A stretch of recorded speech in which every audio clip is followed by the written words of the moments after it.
بڑھاپے میں جانے سے پہلے یہ 3 کام کرنا شروع کر دے، ورنہ اگر آپ ابھی نہیں کریں گے تو بڑھاپے میں آپ کو پچھتاوے کے سوا آپ کو کچھ نہیں ملے گا۔ نمبر 1، اپنے آپ پہ سجدہ لازم کر لیں، اللہ کے سامنے سجدہ ریز ہو جا کرے۔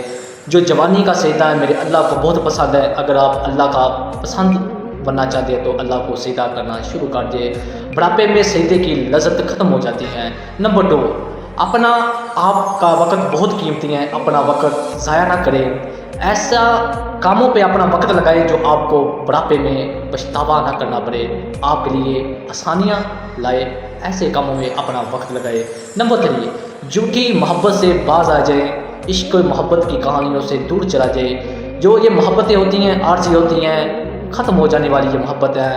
اپنی جوانی کو ایسے کاموں پہ لگا دیں جو آپ کے لیے، آپ کے گھر والوں کے لیے سکون کا سبب بنے۔ ایسے کاموں سے دور چلے جانا چاہیے جو آپ کی ذلت کا سبب بنے۔ امید کرتا ہوں یہ آپ کو ویڈیو اچھی لگی ہے تو میری ویڈیو کو فالو کریں، شیئر کریں۔ تب تک اپنا خیال رکھیے، ملتا ہے ایک نئی ویڈیو کے ساتھ۔ اللہ حافظ۔